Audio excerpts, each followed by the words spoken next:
Hi there. Welcome to Real Food Recovery, episode 23. Hey, Jamie, what's happening? Hey, Paige, episode 23. This one is an episode that I'm really excited about. Put a lot of heart into this episode, no pun intended. That's why I'm wearing red today, because I put a lot of heart into this episode. The episode I have this like deep love for the artist Meatloaf. He is no longer with us, but anyway, I love his music. I grew up with his music, and that really dates me, but there it is. And his famous song Paradise by the Dashboard Light. I named this episode after him, after that song, because it's all about processing our emotions. And we'll talk about why an episode about processing your emotions is named Paradise by the Dashboard Light. So we'll get there in a second. But, we hear, Paige and I, in our recovery walk, we hear this all the time. What does processing our emotions do? Why does it matter? How does it fit in with recovery? And they're two separate things. So I will tell you the answer to those questions through the course of this episode. But, this is it, folks. This is the one we've been training for. This is the big dance. This is the emotional processing material that you need, because this is why, because we were unable to process our emotions, is why we became addicted to food. And practicing this is the cornerstone that frees us and keeps us free from addiction. And there are many ways to process emotions, with reparenting work, with breath work, with other things that get into the somatic body sensations and body grounding work, all of those process emotions. But what we're going to go through today are the cognitive behavioral therapy, that model for processing emotions. So knowing what to do when we experience emotions is one of the biggest struggles of recovery, hands down. And here at Real Food Recovery, Paige and I always say, hey, we're food plan neutral and we're processed food free, but we don't really talk about, okay, once the food is out, but now we have to get you all to a point where you understand how to deal with life on life's terms. That's real recovery. So we no longer have processed food to numb our emotions. And once we come out of that, we realize, oh gosh, we don't really have the coping skills, or at least that was my journey. Like, I didn't know I didn't have the coping skills to deal with my emotions. And I found that I vacillated between feeling like my emotions would take over completely, or that I would be tempted to just shut down and avoid them. And I sort of vacillated between these two areas. I didn't really know how to feel and process it. So biologically, what are emotions? Well, they're actually prompts to action. They are not meant to be squelched away or pushed down with food or ignored or not received by us. If our body was a vehicle, emotions are the dashboard lights. That's where our reference comes from in our title here, guys. The word emotions literally means energy in motion. That's the Latin translation for emotion, is energy in motion. This energy provides us with a signal that something is important and we need to pay attention to it. Just like a dashboard light. Hey guys, blinking light on the dashboard. We got to pull over and see what's going on. Mm-hmm. But if we're letting this energy experience spiral us out of control, or we avoid them at all costs, then we're missing out on the message these experiences are trying to provide. And that's big. And I can speak for me when I would let my emotions spiral me out of control, or I would just eat over them, and I would miss what was really happening and what my opportunity was. And just like our addiction, emotions that are not listened to do not tend to go away. The message the emotion is trying to send has not been received, so the dashboard light stays on, eventually triggering more dashboard lights from the other issues. And this sort of causes more issues compounding on our body. And until we pull over or take a moment, take a breather in life and investigate what these messages are telling us, our peace and recovery will always be outside our grasp. And that is really the reason why we want to even talk about this topic today. Paige, do you have any thoughts about this topic?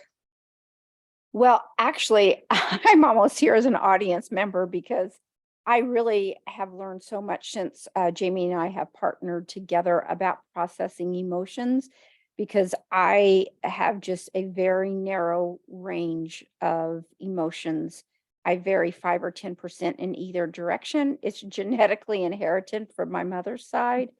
And so I just always have just gone, well, this is the way it is. And Right. not much to get worked up over. I just got to figure out how to deal with what the situation is. So I'm actually very interested to learn so much from you about this. I'm fascinated. Well, So awesome. Well, yeah. awesome. And as many of you have heard in prior episodes, emotions are something that my family had a lot of access to. I would say too much, right? We wore them on our sleeves. I'm a very sensitive person. I'm a very empathetic person. So for me, it's very easy to sense emotion in others, which is ironic because I would not sense them in me. I would push them down or avoid them. But when remembering up had emotion, I would, notice and really feel it, but I didn't necessarily know what to do with it from there. Hmm. So that's why it's really important for us to talk about this topic because again, when I came out of the food, and I've heard this experience again and again in the community that Paige and I are part of, for food addiction recovery. When I came out of the food, I had no idea how to do what I needed to do from an emotional processing standpoint. I just didn't know what I didn't know. And Hmm. learning this, in addition to reparenting, which we'll also be, talking about at length, these two things really were game changers. Hmm. So stage one, there's 4 stages to emotional processing. So we're going to go through each stage and we're going to talk about some questions that we have, some Q&A here in between them all. Stage one is called identification and awareness of emotions and feelings. And that's can be summed up with notice, right? These 4 stages have 4 simple words to remember them. Notice, allow. Stage 3 is explore. And stage 4 is actually validate. So notice, allow, explore, and validate. So we're going to start with notice at this number 1. What feelings or sensations do I have? Where in my body am I feeling them? In my chest, in my throat, stomach? By the way, feelings are called feelings because they're meant to be felt in our bodies. Hmm. So that's something that I learned. I'm going to tell you about 7 years ago. I was in my 40s when I learned that emotions and feelings were called feelings because we're meant to feel them in our body. They're linked to body sensations. So it's really important for us to acknowledge that and to realize that, hey, I have these feelings. Where are they?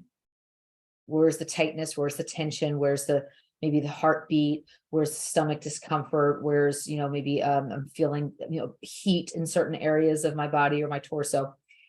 And what thoughts do I have that indicate that I might be feeling a certain way? Right? What am I thinking about? Noticing what we're thinking about that's causing tension in different areas. That's the noticing process. Do I have any judgments on the thoughts or feelings that I have? Do I have any contradicting thoughts or feelings? And am I having urges to express or move away from these feelings? Which for me anyway, I had tons of urges to move away from the feelings. It was not something that I felt capable of handling or processing on my own. So, Paige, what is it like for you when you recognize you're feeling an emotion? What feels different, or how do you know something's not kind of off? So interesting, like I had just mentioned, I have a very narrow range of emotions, and I literally just make myself stop because I can tell something feels icky on the inside and I'm uncomfortable. I'm almost like fidgeting. And so I just stop and try to trace my steps backwards to see where it started, where I can put my finger on. I don't know if you've ever lost your car keys. It's Yes, kind of a funny story. I was talking to someone, I was trying to help him process food I heard addiction that. this morning, and I asked, I perceive that she lives in a big city. Mhm. It's in a different country. And I said, you know how, when you lose your car keys? And she said, I don't have a car.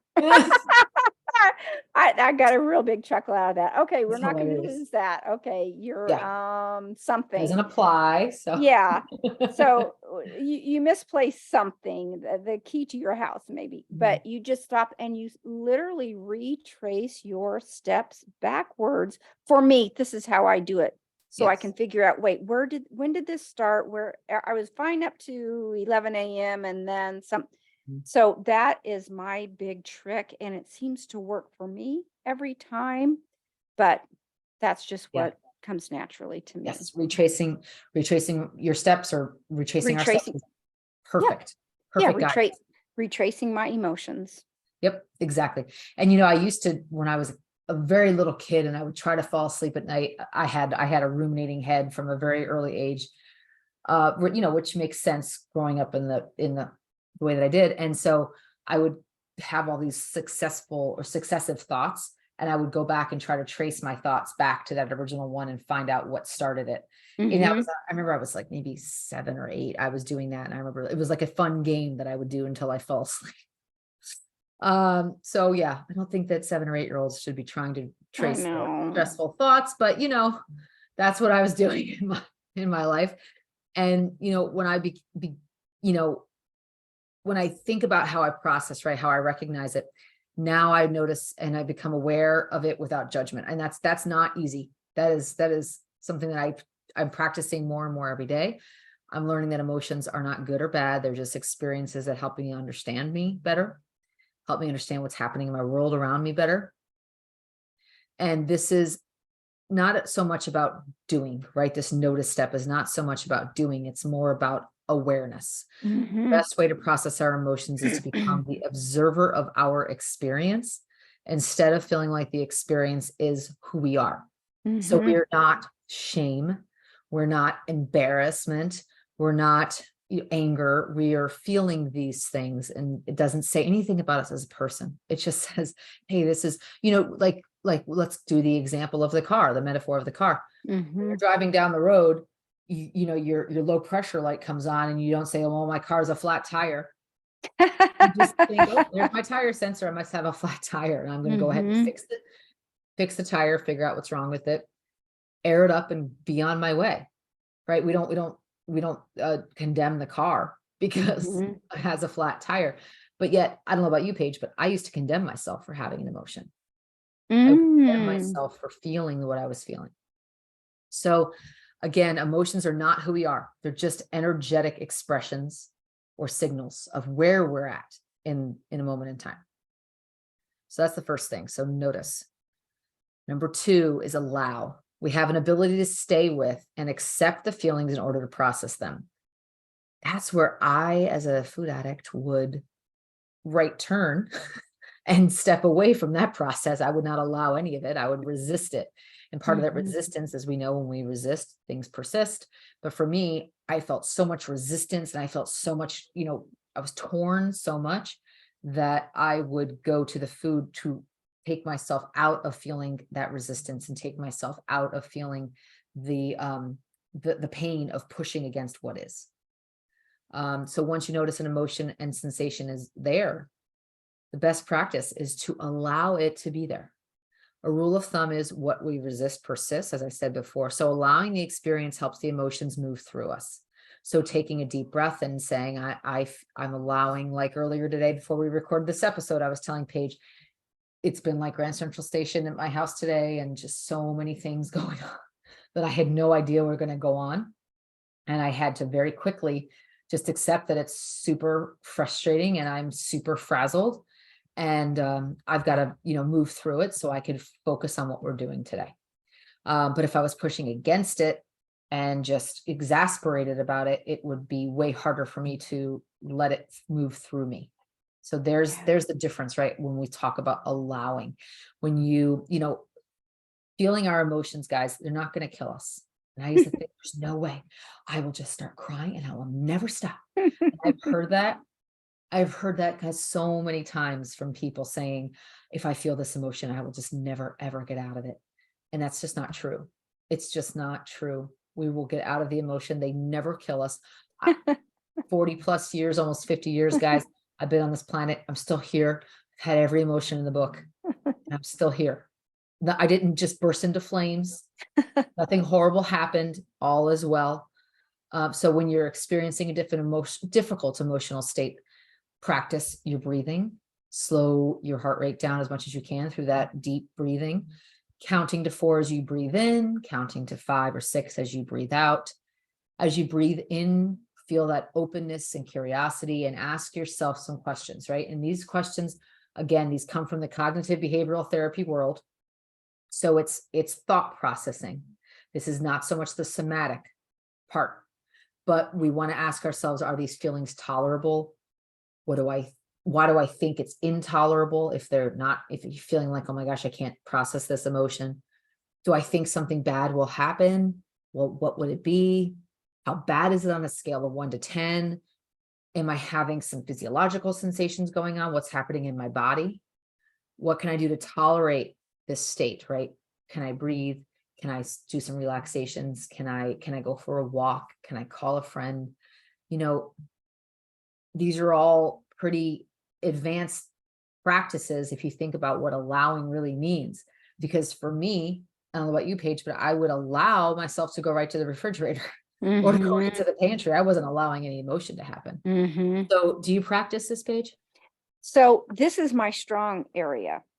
Mhm. I'm really strong in this area where because it's logical to me, and I run highly off the left side of my brain, highly logical. So I usually experience the feeling and then immediately go straight to a conversation with myself about what's the best way to handle this. Okay, I've got a situation here. How am I going to look at it? What Mhm. am I going to do about it? Like a year ago, when my husband got terribly sick, I actually became ultra calm as a coping mechanism so I could think straight and just think things through and get my head wrapped around what's going on and make sure that I'm not missing anything. Because if I'm in hysterics, I'm going to miss something and I'm going to make a mistake. And I want to be in total control um, when things are highly emotional. It's So great. I try to bring things down. I'm sensitive. I'm very tender-hearted, very, Oh, very yes. tender-hearted, Yes, you are. but I not highly, highly out of control emotional. So I don't know if that's good or bad, but I actually have a little bit of a fear of getting too worked up because that's so uncomfortable to me to be in that state or Mm. feel like I'm out of control. I think I'm genetically gifted with acceptance from like I said, my mother, my grandmother, and I just go straight to strategizing how to handle things. Yeah. So, I will say that I grew up in the Northeast in, Jersey, Italian, and I joke, and honestly, it's not far from the truth, minus the mafia connections. But my household growing up was like the household in Goodfellas. Like there was lots of yelling, there was lots of drama, there was always sauce on the stove and Cadillacs in the driveway, and it was just like that was how I grew up, and I just thought that that was normal. That the yelling and the slamming and the running and the was normal. And so for me, I have a higher range of emotion. And I at 18 went to undergrad, and I chose to go to undergrad. No big surprise, pretty far away. And I chose to go to undergrad in south of Chicago. So it was squarely in the Midwest, right? And it was in like the heartland Midwest. And the I'm so grateful I did, because of course I met a ton of other people from the area, many from, Illinois, Iowa, Indiana, Michigan, Wisconsin, Mhm. Kansas, Missouri, and all of the people that I met were these very calm, Midwest, salt to the earth, farmer mentality of, that we don't show our emotions. We don't let people know what we have or what we don't have. We just kind of go with life. And that was just fascinating to me. I just thought, like I do with you, like, what is it like to just not freak out about things? Like I Yeah, had no idea what that I would think look like. I think I've told you I had never heard my parents argue, Yeah. and my Oh, husband and I in 30 years have never had an argument. yeah. So they just talk things through, and my current husband and I just talk things through. Yeah. Yeah. And it's so interesting because experiencing emotional pain is part of life, and accepting the fact that, of course, that will help you with being able to experience it instead of pushing against it. So while emotional pain is part of life, emotional suffering, right? Pain is life, suffering is optional. Mm-hmm. And suffering comes from resisting when we experience the pain. So when we push against the pain, that's where the suffering comes from. Therefore, emotional suffering equals pain times the amount of resistance that you're pushing against that pain. Mm-hmm. So when you can begin practicing leaning into your emotions and allowing what needs to come out to be there. So if it's anger, if it's frustration, if it's confusion, if it's questioning, it might involve crying, it might involve screaming, it might have, Louise Hay, excuse me, Louise Hay and her pillow punching. She talked about in her book all about, you know, healing the body. And she talked a lot about punching pillows. For me, I was, a gym person. So I would go to the gym and I would work out with, they had these amazing like medicine balls. They were 10, Yeah. 12 pounds. And you could Mm-hmm. just slam them down. And I Yeah. slammed so many slam balls. And I am pretty sure that is why I'm not riddled with some sort of horrible autoimmune or cancer by now, because I just got my anger and frustration out for many years at the gym. Yeah. And you want to move in some way to release that energy. And some of us that have animals, right? And I can speak from the dog perspective. When I see my dog's under stress, the first thing my little dog will do, my older one, he'll yawn, and he'll do this big yawn. I know he's not tired. It's because he's feeling stressed. And then when the stress is over, he will shake. He will shake it off. And it's so funny. He will dissipate that energy. Mm. That's how he literally processes the emotions. He shakes it off and he kind of comes back up and he's happy as a clam again. And it's so fascinating how much my dog teaches me about life. I'm going to try that next time. Seriously, I'll get him on Zoom. He'll show you. So yeah, this is something that, again, get that energy, let it come through you. Emotions are energy in motion, guys. Let it come through us. So number three, stage 3, process the emotion in order to act on it appropriately. There's Mm-hmm. the word. This stage is basically about understanding why we're having the feelings. And after we become aware why we're feeling these emotions, we allow it to be there and begin exploring and observing it. So that's the explore phase. When an explorer comes on to, let's say, I don't know, you're Magellan and you're exploring the ocean and you're trying to map the globe. Do you think Magellan was sailing around in his ship, judging everything or thinking about like how ridiculous things were in Antarctica or wherever Magellan went? Do you think that he was out there like seeing like, I can't believe these indigenous people do this way? He was fascinated. He's like, Mm-hmm. wow. He was very curious. He had to be, right? He was between life and death. And he had to, really ask questions to try to understand where he was, what the cultures were, what the motivation of the natives was, where he was in the world. He needed to understand the culture. He needed to be curious and ask questions. The same thing goes for exploring our emotions. You never hear an explorer that's judging. You hear an explorer Right. that is curious and open and genuinely interested in finding out why things are the way they are, whatever they're exploring. The same goes for our emotions. So are there any needs, right, that go unmet? Has a boundary been violated by someone or by ourselves? That's another really good question. And well, guys, we can do a whole episode on boundaries. I could talk about that for a week.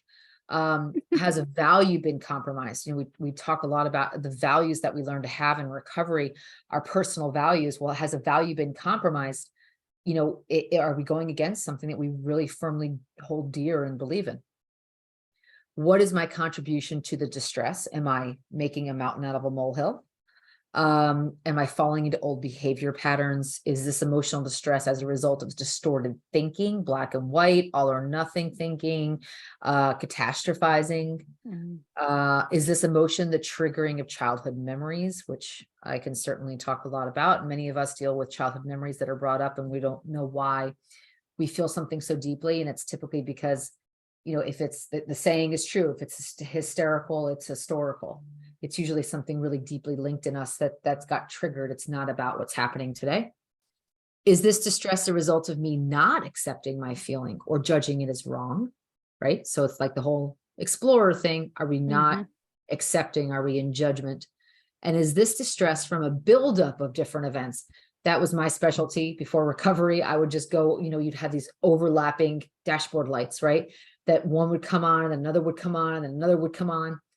And it was finally the car would just break down. And usually, my emotional car would break down and end up in a box of donuts or an order of fast food or multiple orders. So Paige, how do you practice this? So this is another, because this is such a left-brained activity. I'm strong in this area too. And my, my biggest coping skill is going to sleep and sleeping on it at night. And I know I need a few days to think this through, to make sure that I've looked at it and explored it from every angle. And I am a slow processor. I need time for things to sit in my brain and for me to think about it before I give any reaction at Yeah. all. I want to make sure my reaction is correct. And quite frankly, in the beginning, how could I possibly know? How could I possibly know exactly what my feeling is till I've had a minute to process and think about it? And I always am fascinated with how I think immediately. And I even say to myself, give yourself 3 days, and then let's see if the reactions are the same. Inevitably, what I feel 3 days out, that's usually my rule, 3 days out, Mm, I will be more correct in. I will have had a chance to just let it sit in the back yeah. of my brain and mull it over. But sleeping on it Mhm. before, don't close your trap. Please do not say anything to anybody in any wild. Don't make any wild statements. You will regret Yeah. it. In my opinion, sleep Yes. on it. Think about it. Respond. Do not react. And response takes a while Yeah. to process it and really make sure you're seeing things clearly. And it might even be gathering more information too Exactly. in this process. So I that's love it. how I do it.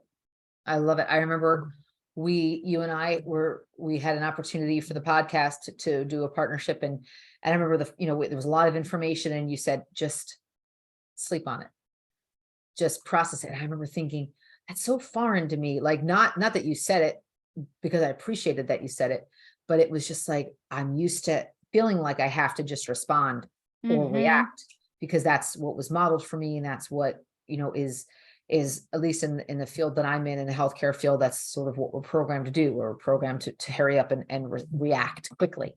But Mm. but in my own recovery, that is not a place I need to be. It And doesn't serve you. it doesn't serve me. And I am a very slow processor as well. And I'm learning that as well, that I'm a slow processor, and I will have epiphanies about things a day, 2, 3 days after what happened. And they're usually much clearer, much more focused. So yes, I like that. And even if your opinion doesn't change, you will be much more solid in your thinking, That's and right. you will have rationale to back up. No, this is actually really, it is how I Yeah. feel, and here's why. Yep. You'll have a chance to articulate Yes. why, Instead of not having the words for what you need to say. right? Sure. That which is helpful. So, when I think about exploring, I ask myself what emotion I'm feeling. So I really do. I get my feelings wheel out, or my feelings list out. You have your main emotions, right? Anger, sadness, fear, and happiness, or joy. Those four emotions break down like into these sort of pie charts of different emotions. As they go further towards the edge of the circle, they become more nuanced.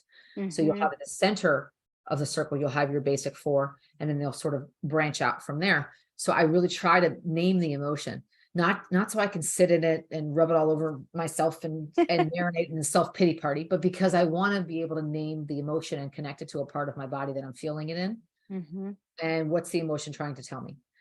If this emotion could speak, what would it say? What brought it up? What did I just experience or see or think before I started feeling the emotion, right? Tracing your steps back. I spend time feeling into the answers of these questions instead of trying to think of a response. So Paige, what you talked about taking 2-3 days, that allows you to do that process. Nothing has to be responded to emotionally about what we're feeling to do anything different, because it really is about processing our emotions for ourselves. Nobody's going to do it for us. We have to do this, and we have to allow it to happen for ourselves in a way that allows it to move through us. Otherwise it gets stuck and sends us back into the addiction. And if anybody tries to tell you that you have to decide how you feel right then, you make sure to set whoever they are straight that no, I do not. That's right. I need a minute to think about it. And that's part of the boundaries we were talking Mhm. about earlier is you do not have to be ready to determine your emotion until Right. you are ready. It is not on anyone else's time frame. That's absolutely right. Also, a golden lesson that I did not ever learn until my 40s. And guys, Mhm. I'll tell you something. My father-in-law he's going to be 80 in a couple of weeks, and he's a pill. And he was working with one of the contractors here today for the AC, and they wanted to sell him a replacement unit, which of course is not cheap. And so they're like, oh, it's multiple thousands of dollars. Just go ahead and sign digitally on the iPhone right here that no one can read. Go ahead and do that and we'll schedule it. And he looked at him like, I'm not, I'm not signing on your iPhone for something that's this much of an investment. And I need some time to think. And the guy's like, well, I got to get you on the schedule, and I got to get Yeah. this, and I got to get that. And he's like, slow Mhm. your roll. You don't need to do any of that. I'm the customer. I'm telling you what I need. I need it in writing, and I need it in this format, and I want to see the warranty with it, and I will take my time to review it. You don't need to do any, I mean, it was so, Wow. pardon the expression, was badass. And I'm like, Mhm. yeah. And he just looked at him, and the guy's like, well, but he's like, I don't care. I know what I need, and I need this time.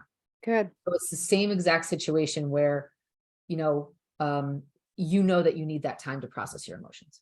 And you know what? I hate that when people try to sell us fear.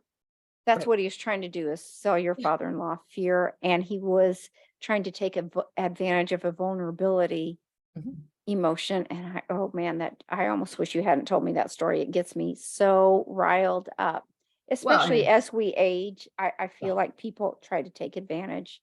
yeah. That's bad. Well, and here it is. I mean, I think he thought he had a leg to stand on. It's like 100 degrees here today, and the AC is not. It's not that particular unit is actually not broken. He's just looking for a quote to replace it. So, Mhm. yeah, it's interesting. Mhm. So, when we slow down and get present with our experience, our body speaks back to us with information that's helpful in understanding our experience. And where I struggle sometimes is I get caught up on the thoughts or the story that I'm creating about my emotional experience. This is what a listener said to us. What do I do when this happens? Paige, what do you do? Well, that's exactly what we were talking about. Slow down. It's Mhm. not a rush. It's not a rush job. Yeah. This is a quiet, slow, calm.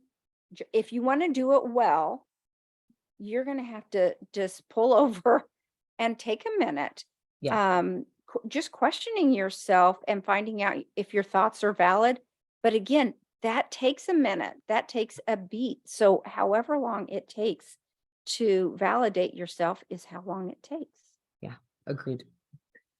So for me, my negative thoughts can point to an emotional experience happening under the surface. So, when I get those ruminating thoughts, so instead of getting caught up in the thoughts, I use it as a marker to notice the emotional experience. I said, okay, like I've got some patterns going on here. I'm going to notice, I'm going to bring my focus back to my body, back to where I'm feeling those emotions, back to where I'm feeling the tension to help focus. Right. And again, I try to name that emotion, where I feel it.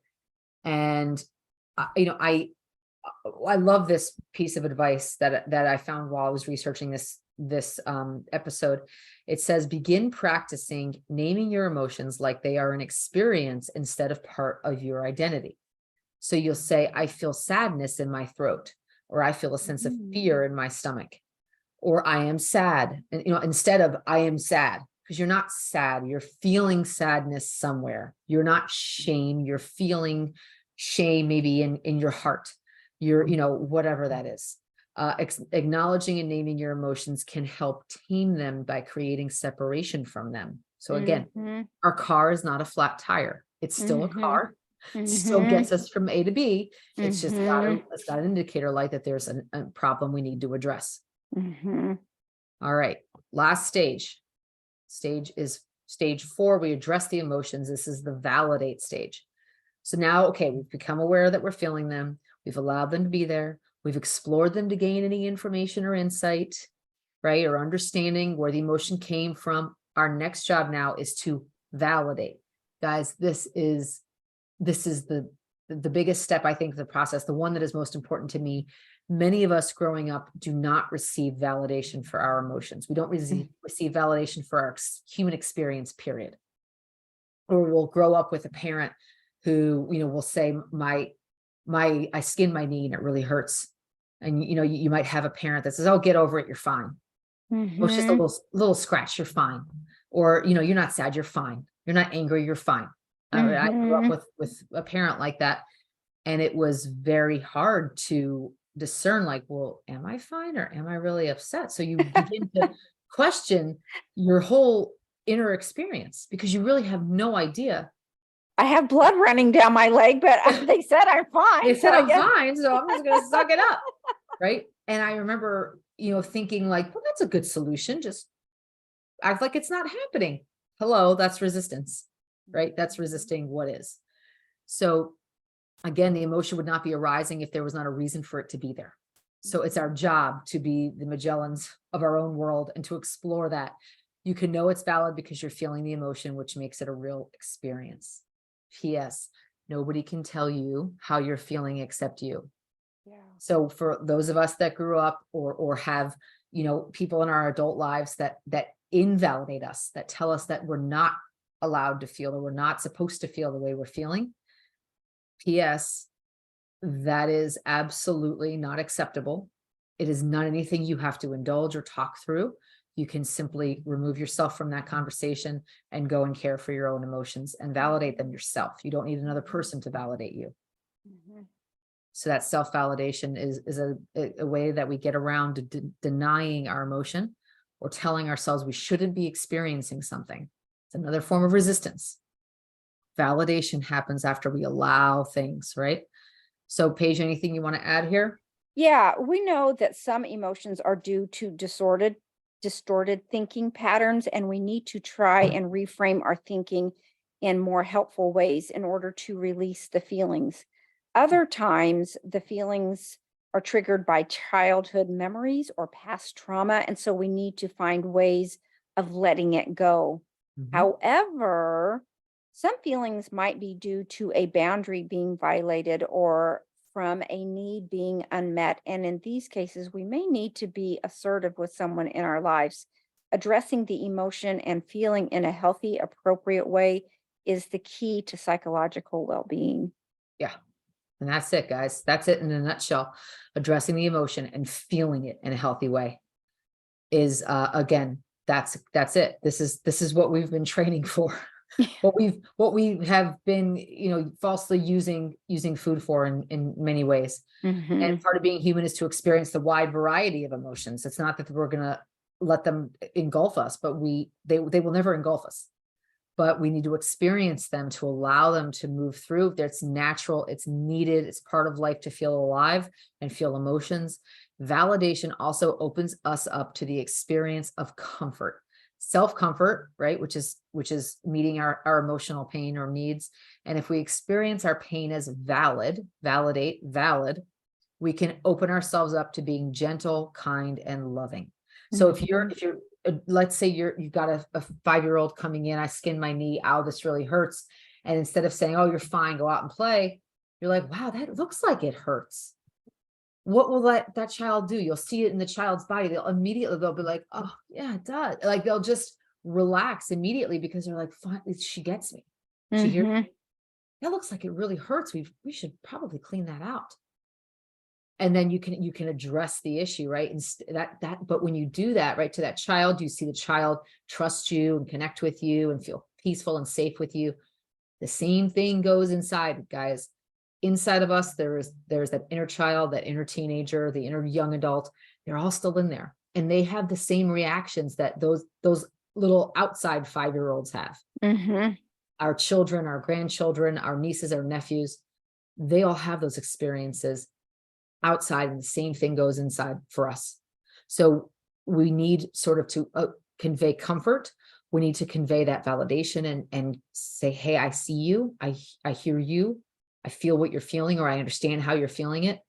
And again, it allows us to feel ease and safety and trust. And that allows healing, where we're not going to the food. We're not going to addictive substances. We're not going back into our addictions to take us out of life. So based on what we conclude from processing emotions, we may need to get a need met, to look at some distorted thinking, like, are we going black and white? Are we catastrophizing here? We may need to have an assertive conversation with someone. That's a skill set that can be developed like anything else in recovery. We can reestablish a boundary, maybe something with ourselves or with another person. Let a feeling pass. Sometimes there's nothing we need to do. We just need to let it move through us. Express our thoughts. Can do some journaling to get it out. We can realign ourselves with our values, take some action that we might need to be taking differently. Do the opposite of what your urge is. So if your urge is to eat something or go to the fridge, go, take a walk, call a friend. If your urge is to go fall asleep because you can't deal with it, and at an inappropriate sleep time, because that is some way that people cope with it. Again, get outside, go take a walk, go move, go to a park, change your state, get outside. And sometimes we get these dashboard lights because we need to make an apology or an amends to someone. So we have the listener questioner of listener questions. Paige, how long will it take for me to learn how to process my emotions? And we'll finish here. What are your thoughts? Okay, so I have the best answer. I want everybody to lean in. If you don't take anything else away from this episode, here's the biggest answer. I don't know how long it's going to take. That is an inside job that you just got to give yourself some time, and it takes however long it takes. But learning a new way to be with your emotions does take time. Be patient with yourself and do not rush the experience of being with your emotions. It is totally understandable that you want the pain to feel better, but Yes. I get it. Me too. I don't want to feel anything icky, but by rushing it, it's just another way of trying to push the pain away and creating more resistance. Emotions come in waves, and therefore this experience will pass. Amen. Yes. No matter how powerful an emotion might feel, it's always an emotion, guys. It's nothing to fear here. We're capable of feeling even extreme emotions, guys. I've been there, done that, got the t-shirt. I'm still here. It's fine. I have felt many extreme emotions in my life. And while they will still be painful, they can't physically hurt us. Not feeling them, not processing, PS, that can physically hurt us. Right? Because we store that energy gets stored, and the energy that gets trapped in our body can actually work against us from an immune perspective and cause all kinds of issues in our lives. I have met many people in recovery who have really traumatic experiences in their lives. Really, really, I mean, we're talking childhood abuse and molestation and all kinds of really, really horrible childhood events. And these adults now have autoimmune conditions, severe autoimmune conditions, severe, debilitating diseases, chronic illness on top of, really life-threatening, illnesses like cancer, because they didn't know that they had to process those emotions and let them move through them. And they're doing the work now, and that's great. But we don't want to get to a place where we're so sick that we have no other choice.